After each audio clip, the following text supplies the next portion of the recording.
Sveiki, laba diena, and welcome to the latest episode of my vlog. We're here in Vilnius in Lithuania.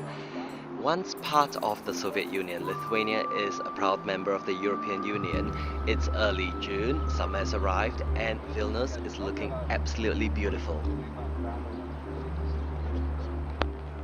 Okay guys, I must confess, I am actually doing this voiceover and editing this video a good 7 weeks after my trip to Lithuania because I just have been so ridiculously busy with work. So if I don't remember, for example, the name of this beautiful Russian Orthodox church that I saw in Vilnius, please excuse me, but I will be talking more generally about the experience of visiting the beautiful capital of Lithuania and generally giving you some tips about what to see and do when traveling there. One of the most memorable buildings that I saw in Vilnius was this one, the former palace of the trade unions, found on top of a hill just to the west of the old town, within walking distance. It is something that does remind me very much of the Soviet era. Well, apart from the graffiti and the street art that now ordains the walls of this interesting building. This is the church of Saint Philip and Jacob, and as you can see from the signs, yes, they are celebrating their 800th anniversary. So it is indeed a very old church. And even if you're not particularly religious or even a complete atheist like myself, you really should still visit these beautiful old churches when in Lithuania because they will give you a very good sense of this country's very rich cultural traditions and history. And most churches are in fact free to visit, open to the public, and anyone can just pop in and appreciate their beauty. I am here on the Baltasis Tiltas, a pedestrianized bridge that crosses the river Neris, which runs through the city of Vilnius. As you can see, the water level is somewhat low because it is a very hot summer's day. The view from the bridge is great. Now, the whole area has been converted into a riverside outdoor sports arena with plenty of beach volleyball pitches and a huge skate park. There are also plenty of bars and cafes on the riverside, so the whole area has a really nice vibe and is particularly popular amongst the young people here in Vilnius. It is a lovely place to spend a hot summer's evening. The majority of the skyscrapers in Vilnius can be found in Europa Square, an area north of the river Neris. This is quite a sharp contrast from the charming old town, which is south of the river. Now, from what you see so far, okay, pretty modern apartment complex, really quite nice looking, and then if I pan round, oh, look, it's a construction site, derelict, incomplete. I'm sure it was meant to be quite spectacular when it was planned, but for some reason they must have just run out of money, didn't manage to sell enough apartments, and for some reason the whole thing ground to a halt midway through the project. And so you have this half-complete building as a reminder of how hard Lithuania was hit by the economic crisis. All visitors to Vilnius will visit the Vilnius Cathedral, which is found where the old town meets the main shopping district. Completed in 1783, this impressive cathedral has stood the test of time, despite the fact that during the Soviet era, this building was converted into a warehouse. Yeah, the Soviets really didn't like religion at all. The fact that they chose to use this magnificent cathedral as a warehouse rather than, say, a school, an art gallery, or even just an office shows the kind of extreme disdain the communist Soviets had towards the church. This building has in fact undergone massive renovations as recently as 2008, so everything inside and outside is in remarkably good condition. You can visit the inside of the church for free during opening hours, so make sure you do check the schedule to avoid disappointment. This is one place you want to take your time appreciating all the little details rather than rush through. As you can see, it is now sunset here in Cathedral Square in Vilnius. It is very charming indeed. In fact, the whole city center here in Vilnius is very small and compact, and you can walk everywhere. The old town of Vilnius is one of the largest surviving medieval old towns in Northern Europe. It is a fascinating maze of narrow old streets with an eclectic mix of Gothic, Renaissance, Baroque, and neoclassical styles. Today, the whole area has been very much taken over by restaurants, bars, hotels, and gift shops catering for the tourists. So my advice is to take long walks through the old town, taking lots of photos, but plan to eat and stay elsewhere, away from the restaurants and the hotels in the old town, as everything is just so much more expensive in this tourist trap area. Unless, of course, you're filthy rich, then, well, do what the hell you like then.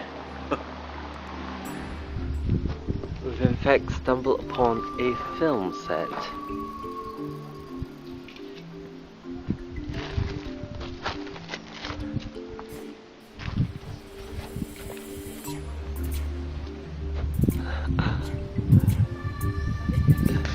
That in fact says police station, City of London. I see the Union Jack there. We're still in the old town of Vilnius.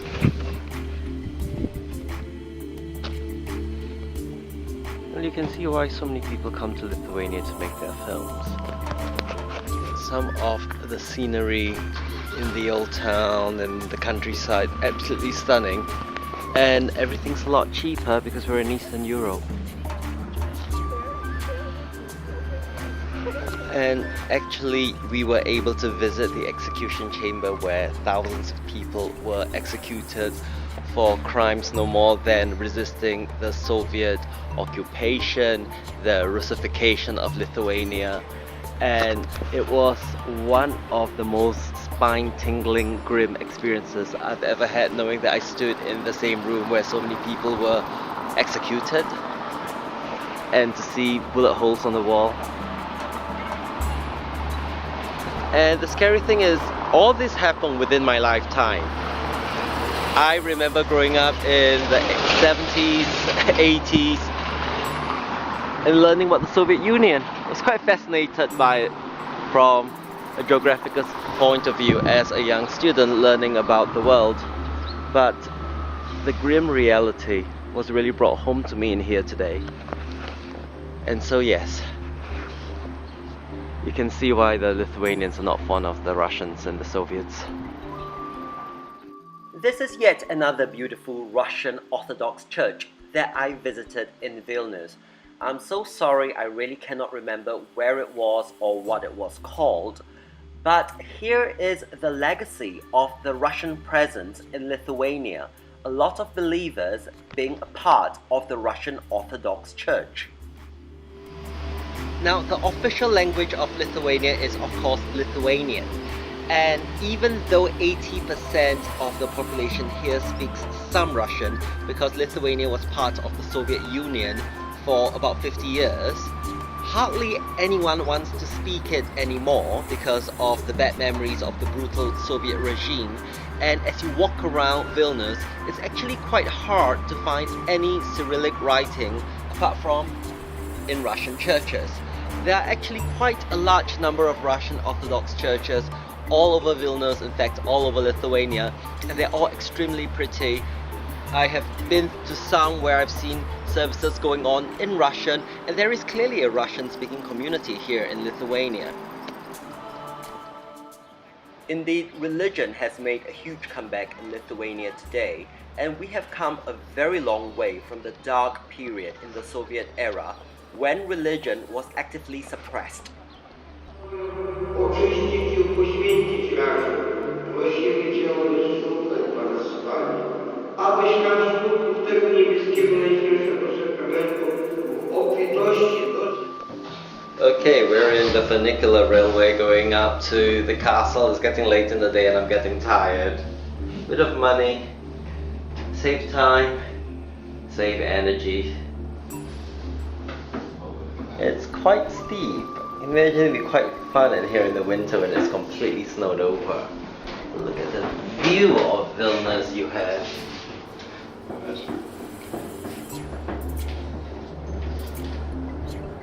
Pretty amazing, eh? And out here's the castle. And that was a pretty short ride. €1. €1. Perhaps I have given you the impression that all there is to see in Vilnius are just churches, churches, and even more churches. And to be honest, being a big modern European capital city, yes, you have shopping centers, cinemas, and other modern leisure facilities that you'll find in any big European city. And sure, I went to a couple of malls, but do you really want to see a video of a shopping mall in Vilnius? Nah. We're walking along in a very suburban, ordinary street here in Vilnius, and what you will notice is that the vast majority of all the signs are only in Lithuanian. You're not going to find any Russian left here, despite this place having been a part of the Soviet Union for so many years. But there was one thing that they have not changed: the manhole covers.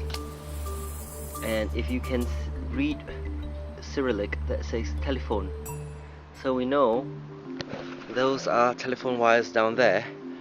And I guess they haven't gotten around to replacing all the manhole covers, despite the fact that they have replaced all the other signs, like that one, which would have been in Russian, or at least bilingual in Russian and Lithuanian, but now it's only in Lithuanian.